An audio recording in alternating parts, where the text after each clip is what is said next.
pro Dani que eu já entrei, pro pai avisar. Ok. Oi, Rê.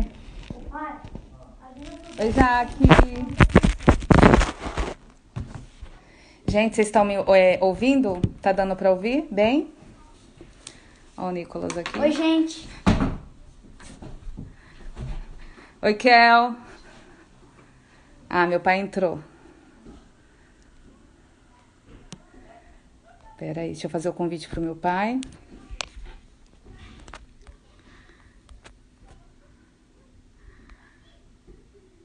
Pronto.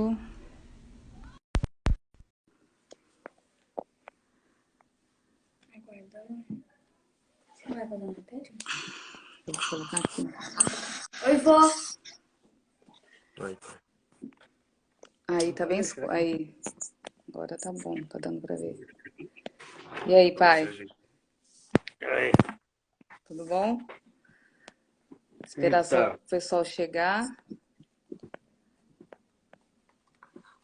Oi, Suli. Oi, Vanessa. Oi, tia. A Vanessa tá aí, a Rê. A Van falou, oi, pessoal. Oi, pai. Tá chegando o pessoal. Dani tá Oi, aí. Dani. Deixa eu colocar aqui, tentar fixar, aprendendo a usar, né? Tentar fixar o tema, que é se conectando. as suas raízes. Isso. O som tá bom aí, pai? Pra você, pessoal, vocês estão ouvindo, Tá, pai? pra mim tá Tô bom, te tá assim, nítido. abraços. O pai falou. A Tá Nani tá nítido. aqui. Oi, Nani, a Meire. Ai, gente, tudo bom? Ó o Nick aqui também, que já tá. Aí eu publico, né? Eu acredito. Agora eu tenho que fixar. Como que eu vou fixar Eu acho que o aperta tema? Tem um delay muito grande Fixar. pra você aí, né? Aí, ó, fixei. Gente, a gente Ah, tá aprendendo, né? Essa é a minha segunda live. Aí, deixa eu tirar isso aqui que tá dando Ó, reflexo. a Miriam. A Miriam, o Regis entrou. Então, gente, o tema é se conectando com as suas raízes. A Ana Paula falou que o som tá ótimo. Oi, Ana, obrigada. Regis também está ouvindo, tá tudo ok. Legal. Então, bora começar. Deixa eu centralizar aqui. Aí. A Miriam tá aí, a Cleide. Olha o pai da Zilda. Ela tanta fala. Aí, Cleide, gosto de conhecer meu pai. A Suli, já conseguiu. Ai, obrigada, Suli. A Suli é uma psicóloga de carreira. Eu recomendo Suliane Porto. Quem quiser visitar a página dela, viu? Quem mais tá aí? O Isaac entrou. O pai Isaac também tá entrando. é? Isaac Aham, Trindade? sim. Não, brincadeira, né? Beijo, Brasil.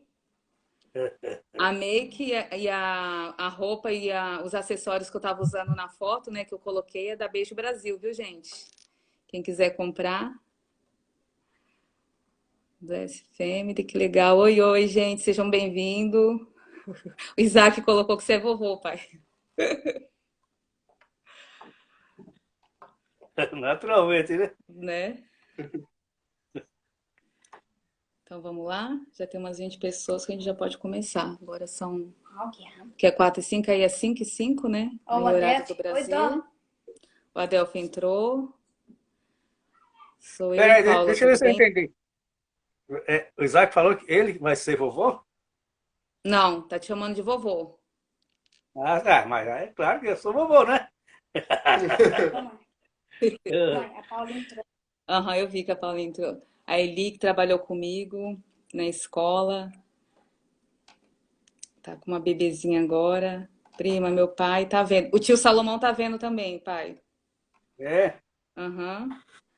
A Araci tá mandando beijo. Obrigada, Araci. Tio Salomão mandando oi. Que legal. Ó, tá família, amigos. Que bacana. Tá chegando bastante gente. Beijo, Araci. Obrigada. A Jaque, meus amigos daqui. A Gia entrou. Oi, Gi, bem-vinda.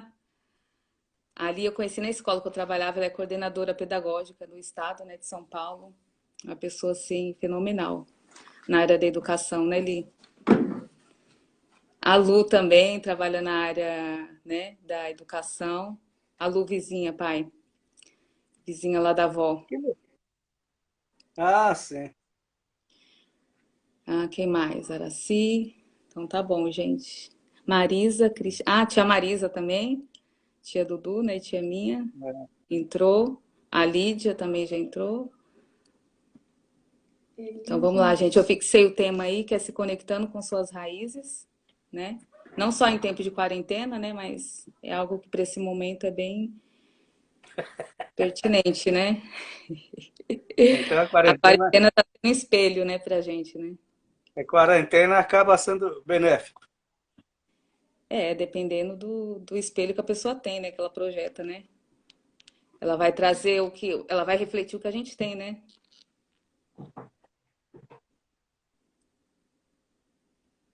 Ah, quem me dera ser fenomenal ali, falou, mas é sim. Que legal. A Jussara também, que eu conheci aqui. Bem-vinda, Jussara.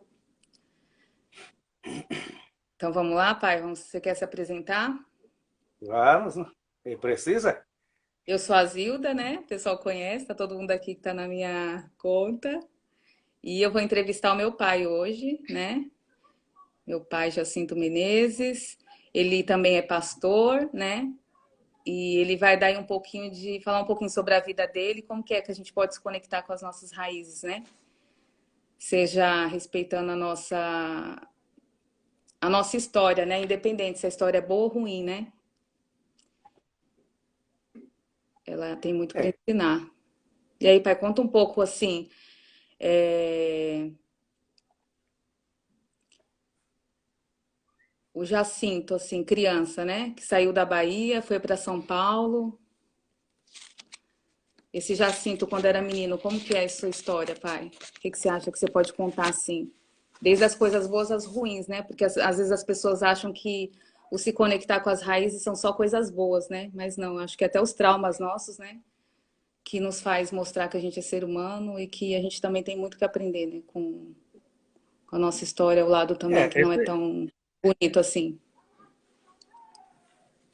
A história na maioria das pessoas de origem, não vamos nem falar de origem pobre, porque se for falar de origem, raízes e traumas, É, dificuldades, traumas por questões de dificuldades na vida ou na infância, como quer que seja, isso aí, se você for fazer uma leitura nesse sentido, todo mundo, se for levar em consideração ou querer valorizar isso, todo mundo tem um trauma. exato. Quase que todo mundo tem um trauma.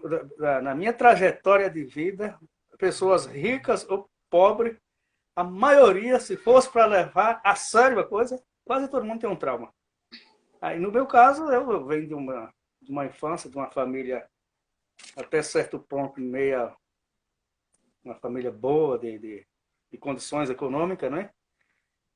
Hoje, o que é politicamente correto é falar uma vida financeira boa. Eu não falo vida econômica, porque financeiro é você estar vendendo a sua vida, o seu nome para adquirir as coisas. E vida econômica é quando você tem o poder de comprar e pagar. E aí, então, eu sempre, nas minhas orações, eu oro, intercedo pelas pessoas, para o Senhor abençoar as pessoas, dando uma boa situação econômica, poder econômico. Eu não oro, como diz as pessoas, pela minha vida financeira, pela área financeira. Mas voltando, né? Eu venho de uma infância, até certo ponto, bastante estável, não é? De uma família, levando em consideração a nossa situação, que eu venho da Bahia, né? E nós morávamos na nossa propriedade, uma enorme fazenda até. No interior, né, Tínhamos da de, Bahia. tínhamos de tudo, né? Mas, e também na minha criação, diziam a mim, né, eu não percebia isso, mas diziam a mim, inclusive minhas tias, minha irmã, na época, né? E minha mãe, que meu pai tinha uma certa rejeição para comigo, né? Eu era o caçula, Uhum. certo? É, isto é, eu era o caçula dos que Dos filhos. restaram. Minha mãe teve 13 filhos. Uau. mas que sobreviveram foram só 4. E desses 4, eu sou o caçula, que eu ainda presenciei o último, que seria o caçula, ele não sobreviveu. Não, não lembro se era homem ou mulher, mas eu lembro que ele nasceu e logo faleceu, na criancinha, né? Uhum. Aí Mas sobreviveram voltando aí. Oi? 4. 4, né? Uau, de É, 13 filhos sua mãe perdeu, só ficou com é, 4. 4. Perdeu 8, É. Não, Então, 9. aí nós tínhamos uma vida até certo ponto boa, mas eu tinha uma expectativa de vida, por nós da família sermos de uma família mais ou menos influente na região, lá de Crisópolis, na Bahia. E para você ter uma ideia, o Correio, o diretor do Correio, que eu achava que era dono, né, criança, o dono do Correio era um primo do meu pai, o prefeito era parente nosso, enfim, era toda aquela cúpula ali da cidade, era familiar, da família Valadão, família Menezes, Malaquias, né? Então, e eu comecei a assimilar parecia de um certo modo uma frieza do meu pai, mas eu entendi, depois eu entendi que eu era mais mimado pela minha mãe, né, e minha irmã, né? E logo quando eu Porque era o comecei caso. é, lá para os 5, 6 anos, já fui jogado no mercado de trabalho, né? O mercado de trabalho é esse, da família, né? Tinha que sair, Trabalhar. meu pai cultivava arroz, né? Feijão, milho, tudo, né? E lá a gente plantava o feijão, o milho, quando ele está nascendo, os passarinhos vão lá comer, cortar o broto e comer. Uhum, E assim também o arroz, quando ele começa a dar o cacho, os passarinhos vão lá e comem. Então precisa alguém estar lá nessa roça antes dos passarinhos acordar. E era eu. Sempre era eu. Madrugada eu tinha que levantar. Eles me levantavam cedo para mim ir chamar quando? pastorar passarinho. Uhum, Que era para estar na roça antes do passarinho acordar, para não deixar o passarinho e sentar na lavoura de arroz. E era grande a lavoura. Então eu uhum, ficava circulando aquilo ali. De manhã uhum, cedo, né, naquela, chamado orvalho, minha roupa molhava todinha durante a parte da manhã. Aí quando era lá, quando o sol esquentava e tudo, os passarinhos não vinham mais. Então eu ficava ali até o sol sair e começar a esquentar, e os passarinhos, eles ficavam sobre as árvores, olhando, se não tivesse ninguém, eles desciam para comer a semente do arroz, ou no caso, o broto do milho ou do feijão que estava nascendo. Então minha função, inicialmente como criança, era essa, pastorar passarinho, no caso, ir para a roça madrugada, antes do passarinho acordar, né? uhum. Que era para evitar que os passarinhos destruíssem a lavoura do arroz ou do feijão. E voltando à questão trauma, eu vendo tudo isso, o que, que eu fiz? Eu pensava em estudar, Uhum. como criança já, até que um dia, numa reunião de família, um padrinho meu, que era muito influente na cidade e tal, ele até era, era parece que era primo, era irmão do juiz da cidade e tal, a nossa família é tudo influente lá, né? Nós tínhamos umas características de pobre, porque no interior a pessoa não ostenta, né? É, A você gente falou que você parecia andava pobre, mas até só com camisa, né? Não usava roupa de baixo até uma certa idade. não usava. Até 12 anos, 13 anos, até aí a gente não usava calça, era só usava camisa. Era proibido andar sem Uhum. camisa. Então, aí, né? Até que numa reunião de família e tal, esses parentes, amigos do meu pai e tal, aí dirigiram a pergunta a mim, eles estavam numa conversa de um tema e aí esse meu padrinho perguntou, o que é que você quer ser quando crescer? Eu falei, Uhum. eu quero ser padre. Tinha uma criança de 6 anos por aí, né? É. Eu lembro disso, eu quero ser padre. Aí todo mundo calou a boca, ninguém falou mais nada. Uhum. Aí, por consequência, né? A vida vai, né? Eu não levei em consideração essa questão de essa certa frieza e tal, e convivemos normal, eu toquei a vida, trabalhei bastante como criança, jovem, quando cheguei numa idade mais ou menos, uns 14, 15 anos, eu já fui para Salvador trabalhar numa empresa, né, em Salvador, para lá, fiquei para lá uns 6 meses, de Salvador voltei para casa, trabalhei mais um pouco e vim aqui para São Paulo, sozinho, e ainda de menor idade eu vim para cá. E cheguei aqui, fui batalhando, batalhando, aí tive uma oportunidade já nos anos 74, me surge uma oportunidade. Essa questão de trauma para mim não existiu, Uhum. certo? O sofrimento era grande no sentido, né? Você Viver só sem a pai. diferença do tratamento que seu pai tinha com você, né? Talvez por causa do É, medo da mãe de perder o filho, porque ela já tinha perdido 9 filhos dos 13, né? Só ficaram 4. é, Uau. é. Esse tratamento que parecia uma frieza para mim, ao mesmo tempo foi benéfico, porque lá todo mundo apanhava, menos eu. Firmino, que Uhum. é o meu irmão que mora em Amparo, né, que você conhece, apanhava que só cachorro, e eu não apanhava. Então Uhum. eles achavam, é nisso que mais parecia uma diferença, né? Que, na É, verdade, que eles aprontavam demais, eu nunca aprontava, né? é. Você contava que teve uma, que Então, vocês fugiram, você e o Firmino saíram justamente porque ele era bem, né? Ele batia muito, é né? por... não, não, nem por isso. Batia porque a Firmino aprontava, né? Uhum. Firmino sempre foi rebelde, né? Tudo que ele dizia que não era para fazer, ele fazia. Então, por isso apanhava. E eu não fazia. Ele dizia que Entendi. tal coisa não era para fazer, eu não fazia. Firmino ia Ah, lá fazia. E ele queria que colocar na minha conta. Quando ah. meu pai vinha perguntar quem fez, eu falei, foi Firmino que fez, eu não. E como Aí ele disse vai o no caso couro. de vocês ir para São Paulo? Como é que aconteceu para vocês saírem de lá? Não, eu, por exemplo, Firmino veio primeiro, foi Isso. combinado, meu pai ajudou ele a vir e tal, ele veio para cá, ele veio em 68 para cá, certo? E eu, na minha vinda, eu já tinha trabalhado em Salvador, já tinha uma vida quase que autônoma, trabalhava com meus tios, a gente produzia cal, queimava cal, as pessoas aí nem sabem como é que produz cal, eu Uhum. trabalhava, e na nossa região de Crisópolis, é uma região muito calcária, o produto, matéria-prima da região ali, é o ouro, o cristal e o cal. O ouro e o cristal era uma indústria americana que explorava lá. E eu, como criança, a gente vê aqueles faróis no meio do mato e a gente falava, é os americanos que estão no meio do mato, né? Ó, Extraindo o ouro, né? é, O que eles são. diamante, né? E, no meu caso, a gente trabalhava nas pedreiras. Na pedreira, tudo é nossa família. Uhum. E carregando pedra na cabeça para encher aqueles fornos de 32 toneladas, né? Uau.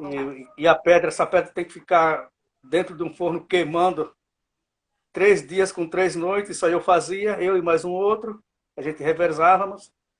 E quando essa pedra queimava, a gente desfornava. Tinha que desformar quente. Se deixar esfriar, ela dissolve dentro do forno e perde todo o cal. Para tirar o cal, teria que destruir o forno.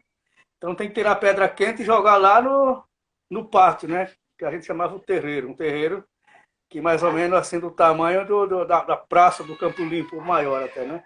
Para quem conhece, né? Uhum. Bom, ou quase o tamanho da Times Square aí, né? Em New York, né? Sim. Uau. Então, aí, né, tem essa extração do cal, tinha o preparo para ele chegar a ser o cal, aquele pó. Isso aí a gente fazia. Trabalhava com dinamite, eu sabia fazer explosivo. Até hoje, eu não vou contar, né? Eu sei como fazer uma bomba para. Onde eu jogar ela, ela explode lá do nada e resolve o problema. Tudo isso eu aprendi de criança, que naquele tempo se comprava esses produtos na mercearia. Para extrair, né, minério, essas coisas. É, o clorato, enfim, deixar, senão vai acabar entregando aqui. Algum curioso pode, né? Tá salvo isso aí. Tá, pai, mas Então, a pergunta é como que foi daí você sair para ir para São Paulo? é, Porque você então, foi emancipada até então, você não era, você não era ainda, não tinha idade suficiente, né, para já sair sozinho. é, porque no meu caso, alguns traumas foi praticamente eu quem criei, porque a gente vivia em uma vida tão cômoda, tinha de tudo. Na nossa casa a fartura dava até desgosto, ver tudo todos os cantos eram cheios de coisa né, que Sim. era alimento, como por exemplo a abóbora curtindo, batata doce, era coco, era aqueles sacos de camarão, sacos de jabá, peixe seco. A gente, como criança, a gente tem uma visão egoísta, né, da nossa infância, né? Isso Então, é o lado ruim, né? e eu Quando eu tinha dizia que aquilo ali. para fixar um conteúdo, uma ideia, um assunto, você tem que repetir ou 21 vezes ou acontecer uma situação que bem chocante, né? Que vai mexer com a sua emoção, com o seu intelecto, né? Por isso que a gente guarda É, mais traumas, né? Do que lembranças é. boas. Mas até aí tudo bem. Pra você ter uma ideia, o camarão era de saco em casa, a gente comia na hora que queria. Uhum. Carne seca, aqueles fardos, né? Bacalhau. Açúcar, pra você ter uma ideia, não existia quilinho de açúcar, era um sacão de açúcar lá de lado, no canto. Veja só É. como é que é, né? O O café pai nós mesmo Denis torrava, falou, fazia. O ó, o café, Denis minha mãe falou, preparava o café. Hã? uau. O Denis Hã? falou, o pai com 6 anos pensando em estudar e a geração Nutella está feliz com a escola fechada. Então, pois é, né? Agora falando de trauma, o maior trauma para mim mesmo foi quando eu cheguei em São Paulo. É Que verdade. na E época aí sua vida foi caindo. porque nessa época, quem vinha para São Paulo, no meu caso, por exemplo, era como se fosse estrangeiro. A gente vinha quase como imigrante para cá. Sim, E o verdade. tratamento que a gente recebia aqui não era bom muito, não. É. É tanto que, para quem vinha do Nordeste para cá, o campo de trabalho era a construção civil. Ou se não, ir para os interior, trabalhar nas fazendas, né? É. Então eu me joguei na construção civil, que eu vim foi para a capital do São Paulo, não vim para o interior. Em que ano Mas que o aconteceu tratamento, isso, pai? isso foi em 71. Eu vim para cá em Gente, 71. E aí eu é, fui a Jean resistindo, né? Tanto que, falou para mim que ir para São Paulo é como ir para os Estados Unidos, né? Realmente, né? A naquela época linguagem, era mesmo que estava nos Estados Unidos. Ah, é e é tanto que diferente. quando eu era criança, que estava lá na Bahia, na nossa terra, quando Uhum. alguém de lá, que estava aqui, que chegava lá de volta, naquela noite soltava fogo, era uma festona fora do comum, porque fulano chegou de São Paulo, era assim. É como se tivesse chegado Não de um outro sabia que lugar da face da terra. tinha muito mais riqueza que em São Paulo, né? Que era onde tinha mais riqueza no caso de exploração, né? É tanto que e aqui, por exemplo, e aqui era praticamente garoa durante 6 meses. Tinha época que durante 6 meses a gente não via o sol. Nesse período que a gente está entrando agora, era garoa direto até. Era.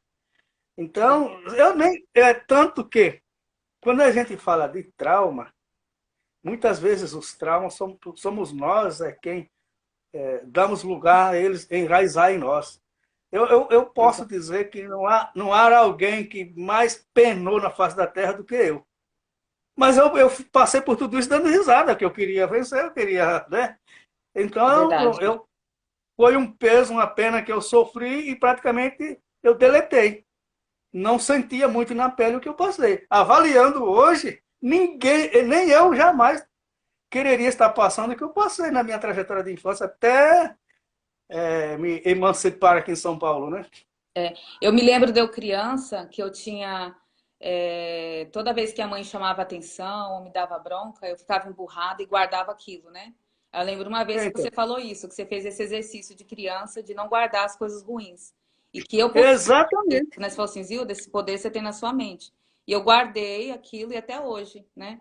Então, não que eu não me magoo, que eu não sofra alguma coisa, mas assim, eu lembro que algo aconteceu, só que eu não lembro as palavras que a pessoa me falou, a forma que ela me disse. Eu não consigo guardar, porque eu fiz um bloqueio isso.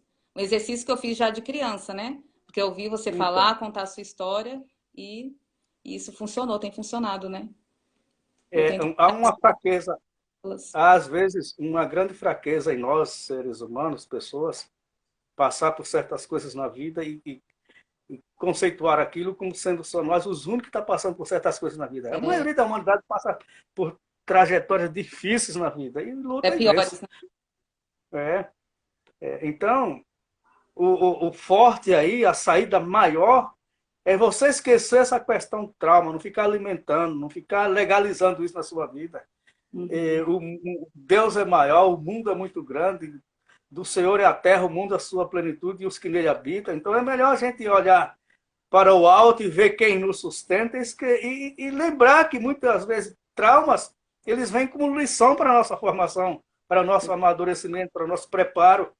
Que você imagine uma pessoa, as pessoas que, na maioria, que não passou por trauma nenhum e recebeu uma grande herança, sabe o que deu depois, né? É, Destruiu. E todo esse patrimônio que você vê no mundo foi construído com pessoas que se entregou para aquilo, passou por trajetórias difíceis, construiu patrimônio para deixar para uma geração. É verdade. Muitas vezes nem desfrutou. Pai, já deu quase 30 minutos que a gente está falando. Tem E... perguntas que fizeram aqui. Eu coloquei algumas Ah, ah. aqui, e aí eu acredito que uma vai se encaixando na outra, né? A Ana Luísa falou assim, deveria ser uma diferença gigantesca mesmo, mundo diferente. O Francisco falou que sofreu também preconceito quando chegou em São Paulo, que ele é de Minas, né? Então, Nordestino de São Paulo, na época, tinha muito preconceito, né? A gente sabe que tem até hoje, né? Mas naquela época era muito mais forte, né? Não que hoje ainda não aí tem. tá, até hoje ainda, olha, Hoje é baiano, preconceito velado, né? nordestino, mineiro, nunca é bem visto em São Paulo. Negro, né? E é o pessoal que construiu São Paulo. Exatamente, exatamente. É, Aí tem sabe? mais uma pergunta aqui, pai. Então, qual foi seu maior desafio Olha, de eu vida? posso dizer,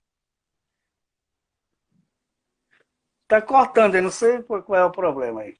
Bom, Qual foi o eu seu maior posso desafio? dizer, o meu maior desafio que eu considerava como desafio, por incrível que pareça, aí vem, muitas vezes o trauma, ele quer nos perseguir, ele quer morar em nós para nos diminuir.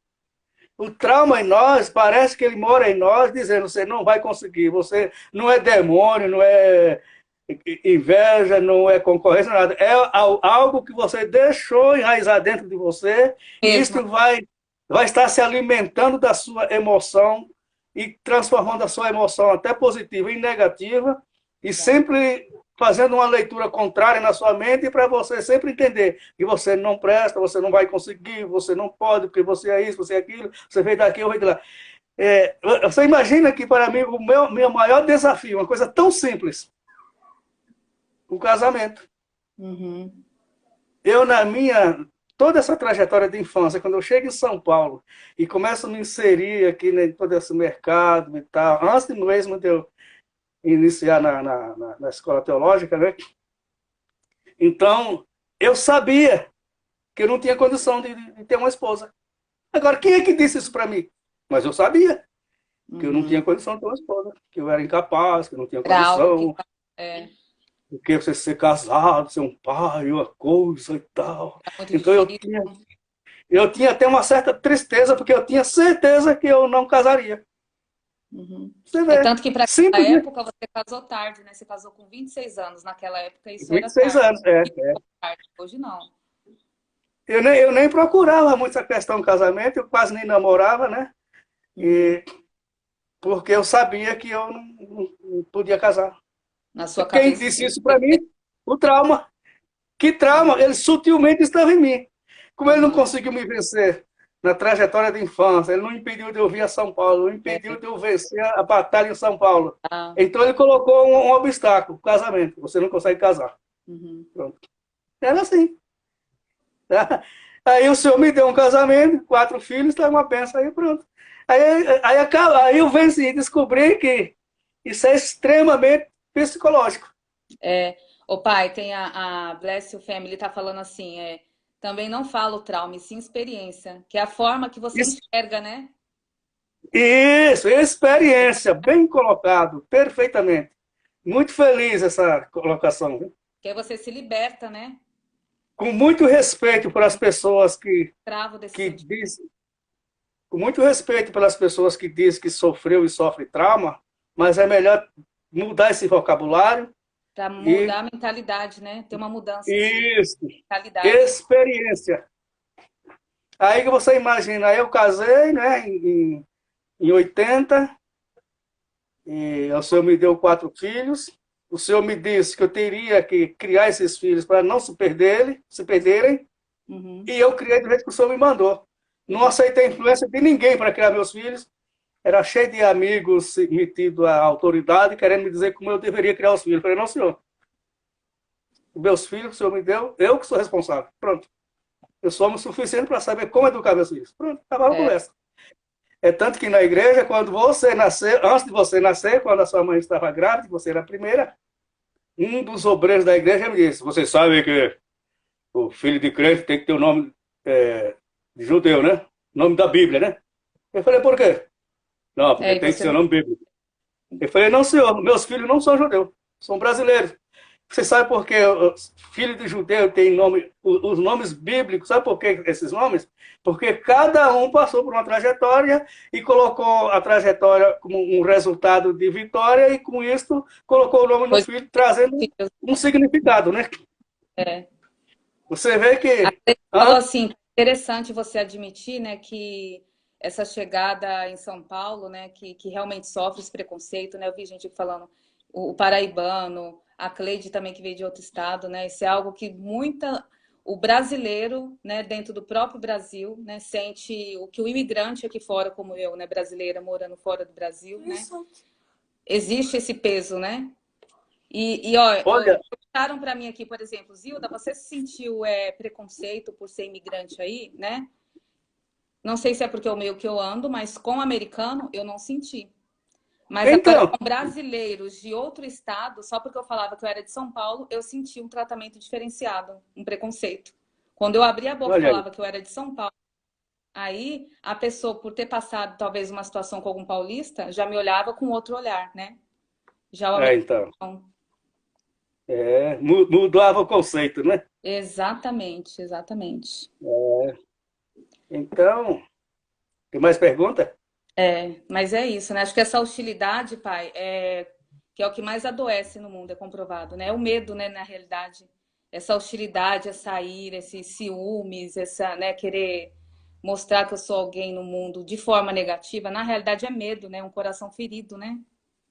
É Por medo, isso que é porque importante a espiritualidade, por isso que é a figura de Deus que a gente acredita, né? Dessa espiritualidade, é um Deus como pai, né? Um pai eterno, né? Que é para suprir é, essa nossa necessidade no mundo, né, de se sentir amado, independente se tem uma família que era equilibrada, ok, porque eu acredito que ninguém tem, ninguém pode falar, olha, minha família não tive nenhum problema, nenhum de nós podemos falar isso, né? ninguém pode falar. Mas ter uma Ninguém, ninguém. espiritualidade sem, equilibrada, onde você consegue equilibrar todas as suas emoções nela, ela faz a gente enxergar as coisas de uma outra forma, né? Num olhar mais panorâmico, mais positivo, né? É, E faz é, assim, a gente ser resiliente onde vai, né? sim. Teve Você veja que... uma das perguntas, deixa eu ver aqui que tem vários já. A Jean Carla perguntou assim: hoje em dia, pai, que é o que nós estamos falando, né? Famílias são formadas de outras famílias disfuncionais, que são todas, eu penso, né, pai? Talvez uma família sem É, pai ou sem mãe, ou com problemas de vício, carências, violência, por exemplo. E aí a pergunta dela é: como superar as marcas de uma infância com esses tipos de problema ou de uma família disfuncional no mundo atual? Como que eu posso superar essas marcas?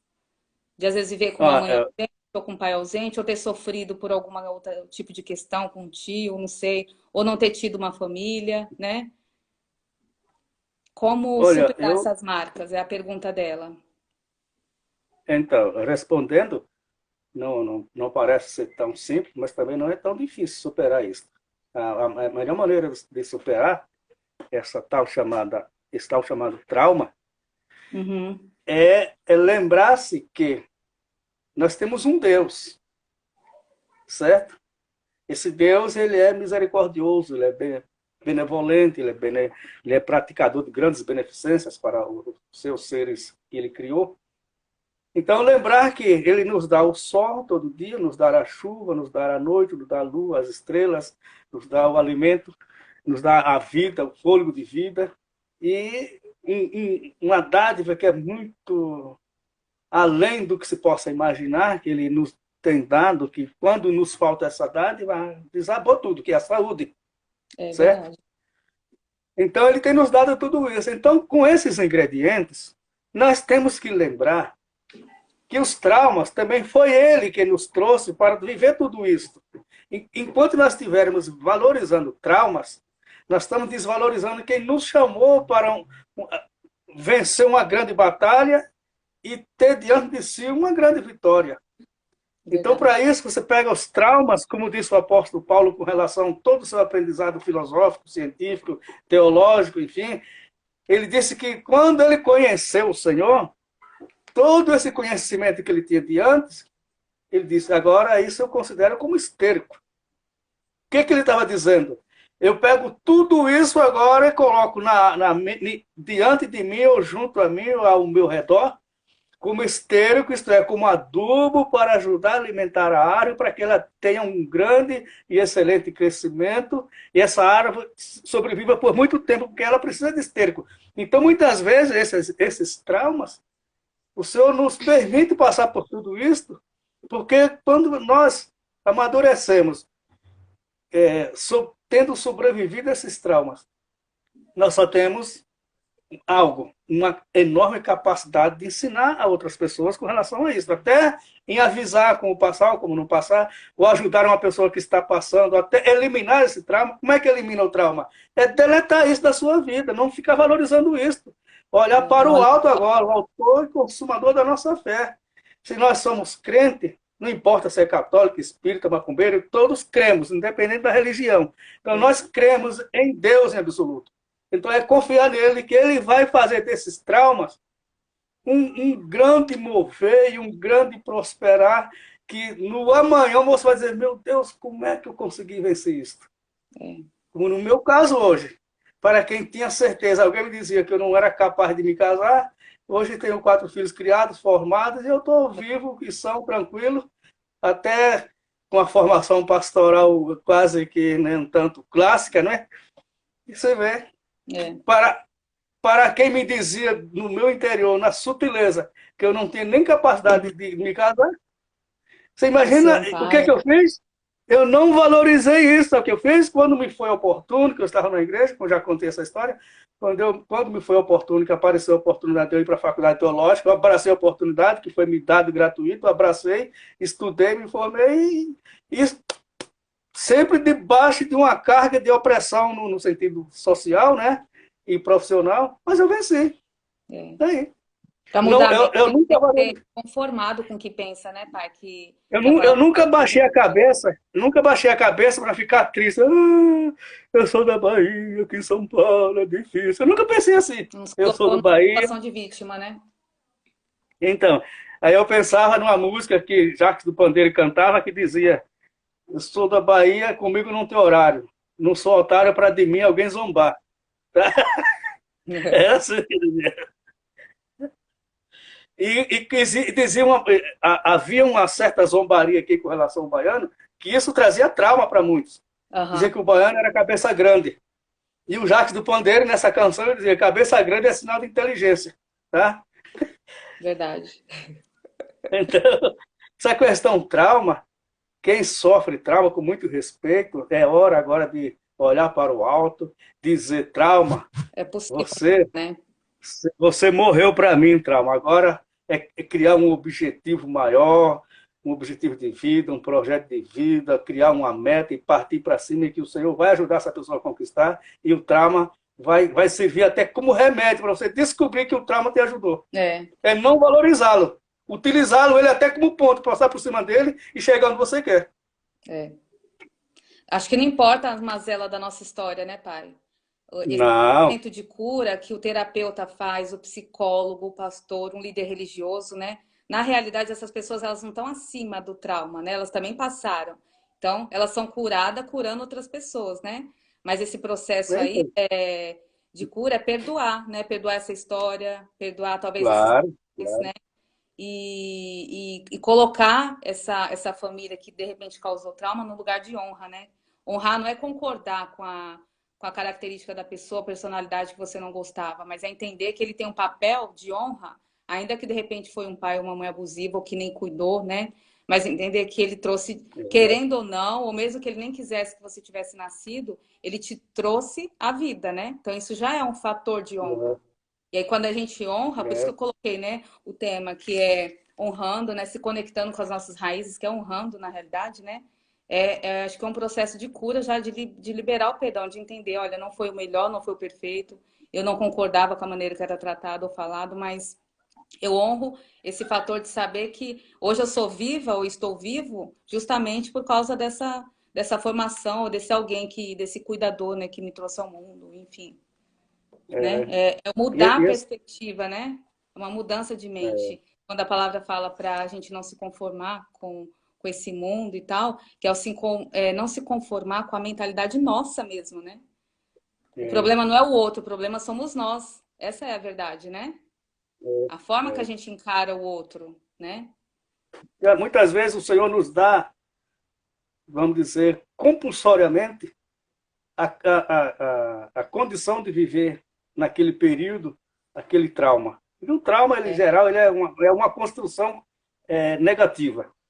A é. pessoa nasce debaixo de uma certa estrutura e vai vivendo uma certa vida que muitas vezes ele não queria viver e chega a um ponto que você vai descobrir que você viveu um trauma. A gente denomina isso de trauma, não é? Uhum. Bom, mas aí você fazendo o tema, conectando-se com as suas raízes, esse trauma muitas vezes ele vem como um negativo, sempre querendo trazer a nós uma condição que é a nossa família que é culpada. É Exatamente. meu pai, é minha mãe que esqueça isto. Muitas vezes a conjuntura da época que levou talvez seu pai ou sua mãe, ou ocorreu tudo isso, mas nada acontece se não for pela permissão de Deus. Então, quem hoje está vivo e viveu todo esse trauma, seja lá como quer que tenha sido, está vivo hoje, não é? É porque o Senhor está mantendo. É, Então, nunca, por mais que tenha sido a dificuldade, nunca desconsidere as suas raízes, seu pai, sua mãe. Primeiro, há um linguajar, um vocabulário, uma maneira da gente comunicar, até uma certa narrativa, não é? Filho sem pai. Não existe filho sem pai. exato. Existe até filhos com pai ausente, mas sem pai não existe filhos.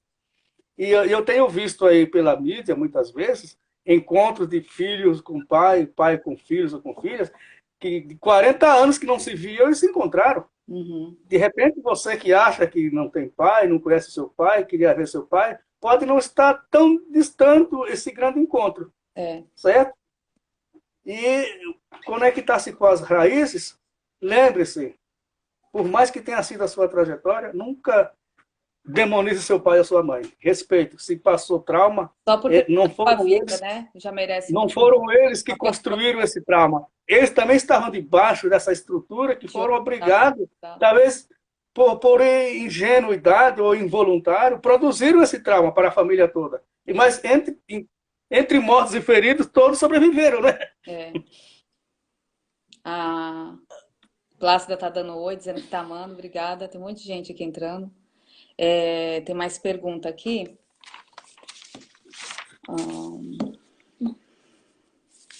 Toma aqui. Toma. Ah, pai, o Regis perguntou se você conhece a história do seu avô.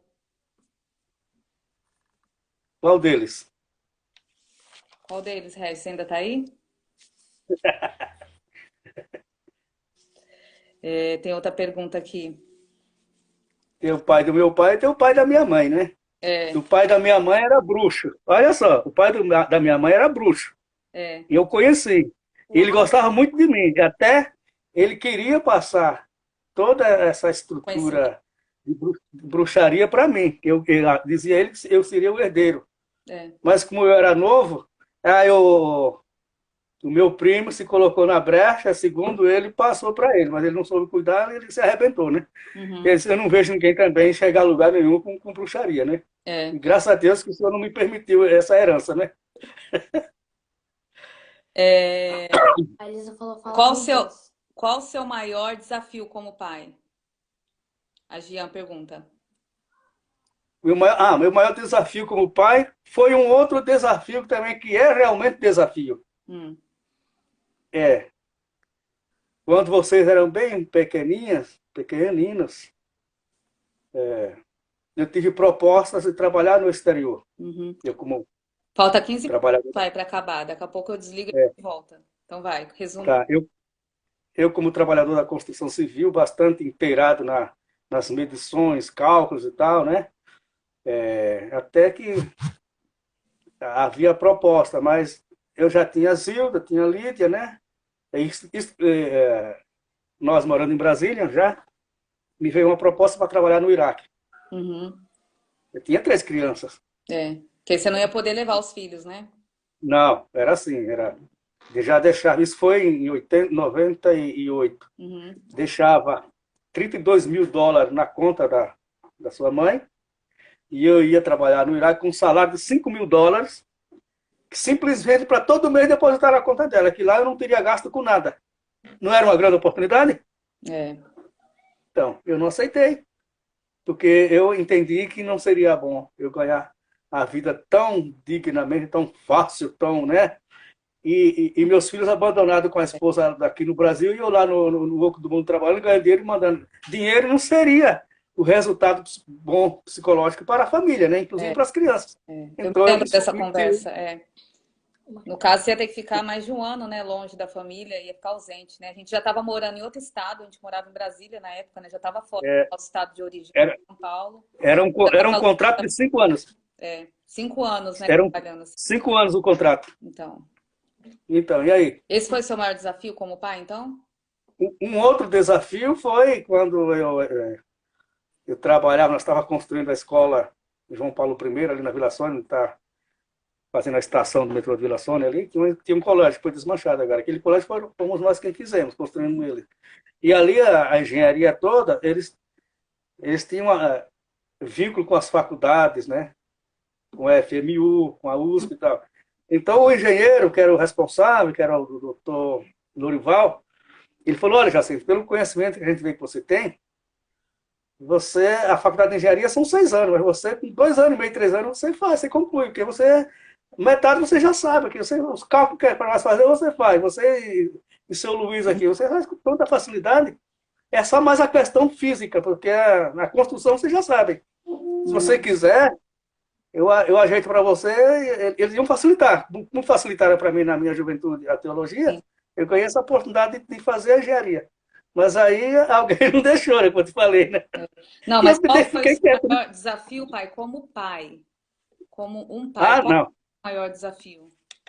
O maior desafio como pai foi a disciplina e criar os filhos, para não se perder no mundo.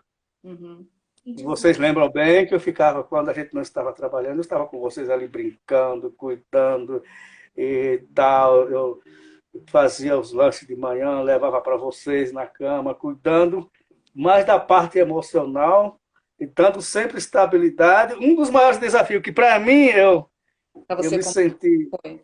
realizado foi que eu sempre dizia a vocês não jamais serão proibidos de namorar, mas de Uhum. preferência comecem a namorar quando estiverem na universidade. Lembra que eu dizia isso? Sim, lembro. Porque vocês vão estar namorando com alguém que está no nível de vocês. Por quê? Discriminando quem não está fazendo a faculdade? Não. É porque para quem está fazendo a faculdade, certamente os horizontes serão melhores. Você E vai eu se lembro também que formar. você falava que a gente não ia conseguir nem às vezes se concentrar, estudar, né? Com a cabeça em outra coisa. Exatamente. O Vai foco seria. trabalhar. Vai trabalhar sua carreira intelectual quando você namora antes de estar na faculdade. Uhum. E eu entendi como esse desafio foi vencido, porque vocês seguiram essa regra aí, Ó, essa pai, meta. para acabar, a Paula perguntou assim, ó, a humanidade, o mundo está tão caótico, há esperança? O que que você acha? Nós temos, Essa pergunta, essa aí já é uma narrativa generalizada. e Eu não e o considero que está a gente caótico. tem que tomar cuidado com a lei do julgamento, né? Com o É exatamente. julgamento que, inclusive com os pais ou com as opiniões que a gente tem, né? Que esse julgamento sempre vai vir para nós, né? É. Sempre vai. Eu faria um trocadilho com essa palavra caótico. Uhum. Para mim, que vim de um trabalho bastante pesado e produzindo caos, né? É um trocadilho que eu vou fazer, né? Não é nem ironizando, é aproveitando toda essa conjuntura que a gente utiliza como linguagem Uhum. para trazer até uma luz com esse trocadilho. Já que é caótico, vamos aproveitar, porque o caos é branco como a neve. É. E juntando com a ótica, nós vamos enxergar o mundo de outro jeito. É o olhar, né, pai? Ter esperança. E olha, não tem nada caótico aí. A Patrícia está Se falando que nós você é muito sábio. A Jussara, pai, também, que eu conheci aqui, a Plácida, a Jussara são daqui, ela falou assim, ó, lembre de um amigo do meu pai indo para o Iraque nessa época aí que você mencionou. Então, olha aí. Então. Verdade. É, irmão. Então, não leve em consideração essa ideia de que o mundo está caótico, que nunca esteve ou nunca deixou de estar. E em todos os Nós aqui, momentos, né, as pessoas estão sempre repetindo isso, né? A gente tem que é, mudar a mentalidade, tentar ser o agente de mudança, né? é, Não se isso, preocupar, nós, tentar blindar nossa mente com o meio que a gente está inserido, não que você vai ficar alienado, né? Mas não deixar filtrar aquilo que vai entrar, né? E aí, nessa tem a outra pergunta dela, né? Como que ela vai fazer esse filtro, né? Porque, ó, cada um de nós tem uma... como que ela fala? Nossos filhos hoje estão dentro desse mundo eletrônico que hoje a gente está vendo, né? Usando para fazer a live. É uma bênção, né? Ele acaba é, conectando quem está longe, né? Mas como envolvê-los? No caso, uma pergunta para você agora como pastor, né? Ela pergunta, como envolvê-los, os filhos, nessa era eletrônica, envolvê-los no cristianismo? Qual olha, é o seu conselho? é fácil e ao mesmo tempo também não é. Primeiro, você tem que saber usar de autoridade sobre os seus filhos. Uhum, A autoridade maior sobre uma pessoa é pai e mãe. Não uhum, é governador, não é juiz, não é prefeito, não é delegado, não é quem quer que seja. uhum. É pai e mãe que são as autoridades sobre a pessoa que o Senhor permitiu você conceber. Se você é mulher, você concebeu, porque há uma linguagem que as pessoas não sabem definir, que é assim, o homem gera e a mulher concebe. Uhum. Então a mulher concebeu um filho. O Senhor deu a ela um filho, a ela e o esposo. Se ela é só, ela quem está com a responsabilidade diante de Deus e do mundo de dar, que é um ditado que eu digo, quem faz o filho tem que também fazer a conduta dele. É. Diante de toda essa ciência aí das comunicações, como no caso do celular, computador e tal, usar de autoridade sobre o filho, mas uma autoridade dócil, uma autoridade que você consiga manipular o seu filho para aquilo que ele deve Bem, ser, não para aquilo que ele está querendo agora, que ele nem sabe o que ele quer. é. Nas minhas prédicas, no meu pastorado, nos Eu cultos, eu lembro que você dizia, nunca o proibiu jovem, a gente frequentar a religião. Você falava, olha, eu sou pastora, a gente acredita nisso. No futuro, o que vocês quiserem ser, você sempre deixou isso bem claro, né? Vocês vão escolher a religião, se vão seguir ou não claro, vão seguir, vocês são livres, né? Mas você falou, mas enquanto vocês claro, estiverem na minha casa até os 18 anos, ele já está falando, ó, o pai só deixou a gente sair da igreja com 18 anos. Falou, enquanto vocês estiverem aqui, vocês moram na minha casa, estão aqui, eu sou responsável por vocês, então, enquanto a gente estiver indo para a igreja até os 18 anos, eu sou responsável por vocês, né? Sou responsável. Então, a gente tinha sim, que ir, é, né? Depois disso, é. cada um teve a liberdade de seguir o caminho que queria, né? Claro, está na hora, né, de andar com as suas próprias Então, pernas, né? você Chegou o sempre fala, e momento, a Lídia falou, né, que a questão de fórum íntimo, se falava muito, né? Essa questão foro íntimo. de você não pode impor, né, para uma pessoa, porque eu sou isso, aquilo, você vai ter que ser, né? Não, não. Os filhos, mas você não Primeiro, pode impor a questão de fórum íntimo. Primeiro que não existe aqui entre nós, humanidade, a verdadeira religião, que é tudo mentira. Religião nenhuma leva a lugar nenhum. Porque a verdadeira religião é o próprio Criador, ele que é a religião. Ele Tá? que nos liga, nós com ele e ele com nós. Não é a nossa função de pastor, de guru, de pai de santo, o que quer que seja, é ajudar a pessoa no psicológico, numa linguagem, numa amizade, numa comunhão, para estarmos juntos, para refletirmos que é melhor estar juntos, né? Então, Não é a chamada porque é religião bonito, entre né? nós, Quando começa a dividir, aí que é o problema, né? aí que é o problema, né? Quando eu me coloco Né? como arca de Noé, só quem está dentro dessa arca que vai ser salvo, né? E eu começo a julgar Então, o outro, quem não está comigo não então, presta, não serve, então, né? E Deus é amor, amor não é isso, né? então, e a palavra de Deus diz que o Espírito de Deus, ele não traz a condição facciosa. Divisão, né? Exato. Divisão. O que, que nós temos entre nós, no chamado de religião? São facções. Ele traz amor, união, e quem tá. Eu não posso desprezar o que está fora, pelo contrário. É por isso que eu não ensinei a nenhum dos meus filhos que a igreja que nós congregávamos era a melhor, a do outro é a pior. Não, não tem uma religião melhor. Quem é espírita porque está lá, ele sabe. Assim, Deus é com ele, ele vai saber. A Raquel, Tanto que reino dividido não subsiste. E é isso aí, desde não a família subsiste. ao meio que você frequenta espiritual, né? Quando há Então, divisão, não vai dar certo, né? não vai dar certo, não vai, não vai. É É, tão certo que o Senhor cuida. Hoje eu sou um pastor evangélico, mas eu nasci e me criei na macumba. E sim. ninguém fez esforço nenhum para me tirar da macumba. Foi só que me tirou, assim, do É, nada. Então, por que ele me tirou de lá? Porque ele estava lá. Nayara, bem-vindo. Ó, a Nayara tá entrando também. A Nayara também, a Praça da São Tudo da Bahia, pai. A Jussara tá É, falando assim, ó. Esta é a melhor maneira, mostrar para os filhos o caminho, conversar com exemplos, né, pai? com Que exemplo. a gente via com exemplos, você não obrigava. E nunca impor como um regime forçado. Até porque o coração da pessoa até fecha, né? O ser humano, É, pô, você não vai conseguir manipular seu filho para a vida inteira. Aí vai chegar uma idade que, né, ele vai querer se rebelar ou deixar de amar, né, esse pai, essa mãe, até como meio de cura, né? De tentar driblar essa dor que ele tem, né? Que para ele vai enxergar então. com falta de amor, né? Vocês lembram? Você mesmo lembra muito bem que eu nunca estabeleci dentro da nossa casa um momento de oração obrigatório, né? Exatamente, nunca. Porque se nós faz isso com nossos filhos, obrigando eles a orar, eles vão Exa- crescer sabendo que a oração é um castigo. É. O se Eles não vão não conectar com ver, Deus é uma coisa boa, né? Já que vira então, eles não vão ver a hora de crescer para não orar mais, porque aquilo era um castigo para eles. Eles eram obrigados a fazer. Exatamente.